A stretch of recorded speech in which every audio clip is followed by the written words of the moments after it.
जगन्नाथपुरी की बात करें ना, तो वहां प्रसाद सिर्फ खाना नहीं है, वो एक क्रांति है। तो चलिए आज जानते हैं उस दिव्य कथा को जिसने देवताओं को भी भूखा रहने पर मजबूर कर दिया और समाज के एक बहुत बड़े नियम को हमेशा हमेशा के लिए बदल दिया। ये है महाप्रसाद की अनोखी दास्तान। सोचिए क्या होता होगा जब भगवान को ही भूख लग जाए, जब सृष्टि को चलाने वाले को ही अन्न का एक दाना तक नसीब न हो। चलिए इस अद्भुत लीला में उतरते हैं। तो ये जो पूरी कहानी है ना, इसकी जड़ें जुड़ी हैं एक बहस से, एक अपमान से। और ये अपमान किसी और का नहीं बल्कि खुद धन की देवी मां लक्ष्मी का था। एक दिन की बात है, देवी लक्ष्मी पुरी में घूम रही थीं, ये देखने कि भाई किस पर कृपा की जाए। जब वो पुजारियों के घरों में गईं तो उन्होंने देखा कि वो लोग देर तक सो रहे हैं और उनके तौर तरीके भी साफ सुथरे नहीं हैं। फिर उनकी नज़र एक सफाई कर्मी के घर पर पड़ी जो जन्म से नीची जाति के माने जाते थे, पर उनका घर एकदम साफ सुथरा था। वो लोग सुबह सुबह उठ चुके थे और उनके हर काम में एक पवित्रता थे। तो लक्ष्मी जी ने उस पवित्र परिवार के साथ बैठकर भोजन करने का फैसला किया। लेकिन जब भगवान बलराम ने ये देखा तो वो गुस्से से आग बबूला हो गए।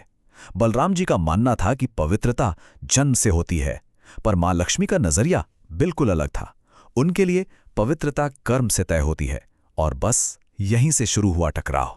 बलराम जी का क्रोध वो तो जैसे आसमान छू रहा था।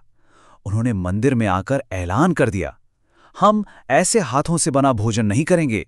उन्होंने लक्ष्मी जी के बनाए भोग को लेने से साफ मना कर दिया, क्योंकि उनकी नजर में देवी लक्ष्मी अब अपवित्र हो चुकी थीं।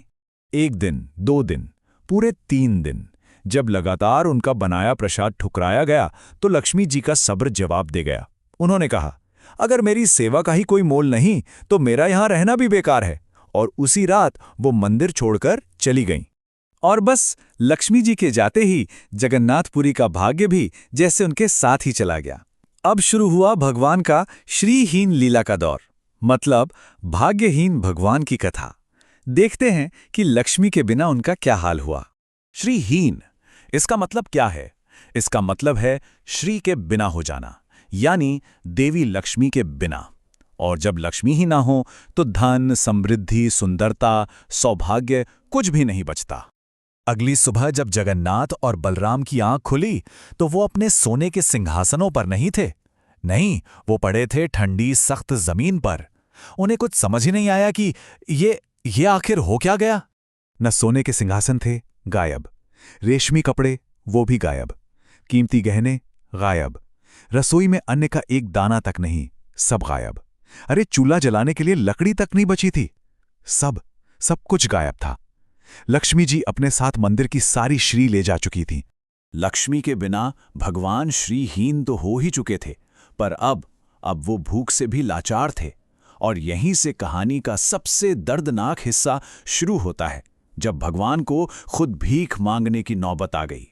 पूरे 2 दिन भूखे रहने के बाद दोनों भाइयों ने एक उपाय सोचा। उन्होंने बच्चों का रूप बनाया और भीख मांगने के लिए समुद्र के किनारे पहुंच गए, जहां लोग अंतिम संस्कार करने आते थे। उन्हें लगा शायद कोई शोक में डूबा इंसान ही तरस खाकर कुछ दे दे। और हुआ भी ऐसा ही। एक भले इंसान ने उन पर दया की और उन्हें मुट्ठी भर मुरमुरे दे दिए। दोनों भाई खुश हो गए कि चलो कुछ तो मिला पेट भरने के लिए। लेकिन उनकी ये खुशी ज्यादा देर नहीं टिकी। जैसे ही वो खुश हो रहे थे, लक्ष्मी जी के एक इशारे पर एक जोर की हवा आई और सारे मुरमुरे उनके हाथ से उड़कर बिखर गए। और उस एक पल में उन्हें ये एहसास हो गया कि लक्ष्मी के बिना उनका कोई अस्तित्व ही नहीं है।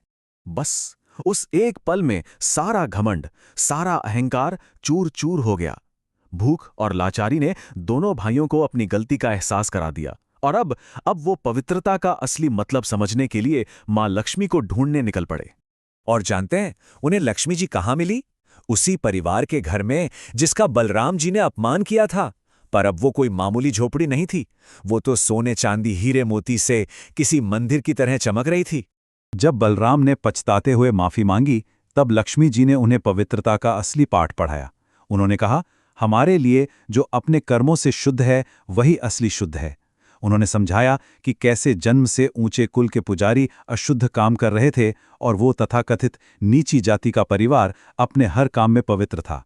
इस दिव्य सुलह के बाद एक नई व्यवस्था ने जन्म लिया, महाप्रसाद का नियम, लक्ष्मी जी मंदिर लौटने के लिए मान तो गईं, पर उनकी एक शर्त थी, एक ऐसी शर्त जो इतिहास बदलने वाली थी। बलराम जी ने अपनी गलती मानी। उन्होंने स्वीकार किया कि सच्ची पवित्रता जाति में नहीं बल्कि चरित्र में होती है। उन्होंने लक्ष्मी जी से मंदिर वापस आने के लिए प्रार्थना की।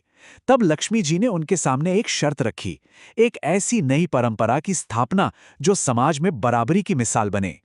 और तभी से जगन्नाथपुरी में महाप्रसाद के ये अद्भुत नियम बन गए। पहला, ब्राह्मण हो या शूद्र सबको बराबर पुण्य मिलेगा। दूसरा, किसी भी जाति का इंसान हो सब बिना किसी भेदभाव के एक ही पत्तल से खा सकते हैं। तीसरा, किसी का वर्ण या जाति नहीं, उसका चरित्र मायने रखता है। और चौथा, इस प्रसाद का बस एक दाना भी मोक्ष दिलाने के लिए काफी है। तो ये कथा हमें वापस उसी एक बुनियादी सवाल पर ले आती है, असली पवित्रता क्या है, जो जन्म से मिलती है या जो कर्म से कमाई जाती है? जगन्नाथपुरी के महाप्रसाद ने तो इसका जवाब सदियों पहले दे दिया। अब सोचने की बारी हमारी है, इस पर विचार जरूर कीजिएगा।